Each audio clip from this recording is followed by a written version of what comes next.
Hello, I'm Ron Strickland. This webcast is one of a series in which I'm presenting some brief lectures and commentaries on topics from the courses I teach in literature and cultural studies. Here, I want to say some things about The Bluest Eye by a Nobel Prize-winning author, Toni Morrison. The novel deals with painful subjects: poverty and violence, the trauma of living under a system of structural racism, incest, and rape. An obituary for Toni Morrison upon her death in 2019 describes her writing this way: her narratives mingle the voices of men, women, children, and even ghosts in layered polyphony.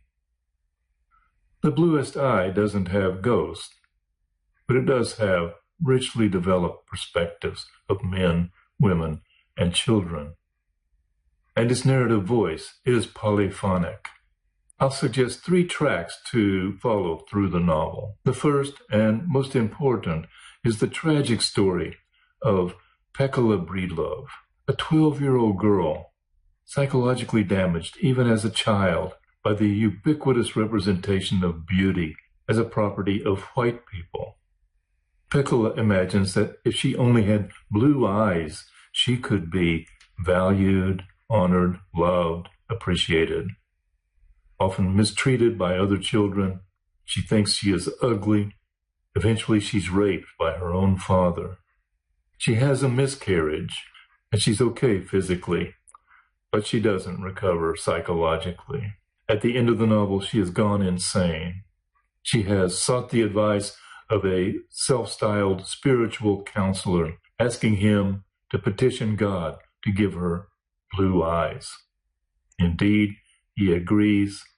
She believes him, and she grows up to become a familiar sight on the streets of this community, a disturbed woman muttering to herself under the delusion that God really has granted her beauty and value. God really has granted her the bluest eye. A second track through the novel is a sort of Bildungsroman, coming-of-age plot, focused on the young Claudia McTeer, a schoolmate of Pekala Breedlove. Much of the novel is narrated in the first person by Claudia McTeer, sometimes with the limited consciousness and awareness of a young child, and sometimes with the reflective awareness of a grown woman looking back on the events of the story. The novel also deploys a third-person narrator using free indirect discourse to present the perspectives of several different characters: Pekala's parents, Charlie Breedlove, Pauline Breedlove, the 3 prostitutes who live in the apartment above the storefront where Pekala and her family live, and the spiritual advisor I mentioned earlier, whom members of the community call Soaphead Church.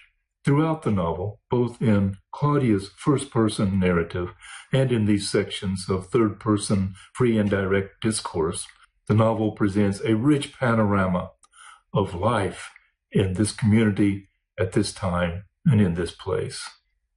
So those are the 3 tracks I suggest paying attention to: Pekala's story, Claudia's Bildungsroman narrative, and the tableau, the setting in which the story is played out. The narrative structure is complex, developed on multiple levels. At the highest level, there are 4 parts, each designated by a season of the year, beginning with autumn, then winter, spring, and summer.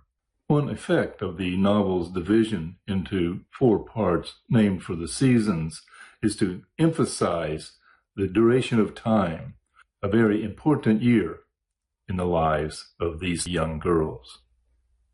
Each of these 4 parts are divided into separate chapters, and each of them begins with a section of first-person narration by the young Claudia, before moving on to the omniscient third-person narrator who fills in information that the young Claudia can't know. Each of the early chapters is prefaced by an epilogue, an excerpt from the Dick and Jane Readers, a primer for children beginning to read that was widely used throughout the United States in the 1930s, 40s, 50s, and 60s. I'll read a few sentences. Here is the house. It is green and white. It has a red door. It is very pretty. Here is the family. Mother, father, Dick, and Jane live in the green and white house. They are very happy. So in the books, this narrative of a happy middle-class family would be accompanied by pictures of a white middle-class family. An idealized representation, somewhat different from the actual lives of children like Claudia and Frida and Peccola. But Morrison emphasizes the subconscious absorption of this ideal by these African-American children by first presenting the excerpt from the Dick and Jane reader in the normal way, then distorting the same text in subsequent presentations. First, without any capitalization, then with capitalization, but without spaces between the words. These epilogues function as an ironic commentary on the ubiquitous standards of white value absorbed by these African-American children.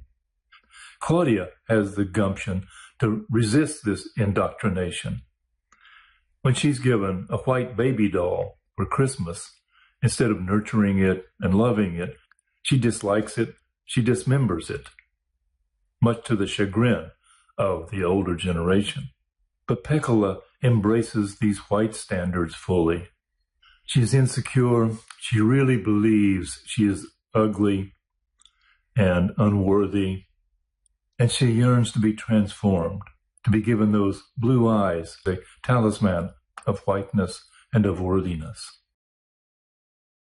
So Claudia instinctively rejects the taken-for-granted linkage between whiteness and beauty. Peccola, on the other hand, accepts them, absorbs them, takes them to heart. So the contrasting experiences and responses of these two young girls, as well as the adult characters in the novel, Toni Morrison explores and elaborates the traumatic experience of growing up in a racist society. With that, I'll conclude this video, but I'll explore these themes in more detail in subsequent webcasts. As always, if you have questions or comments, send me an email.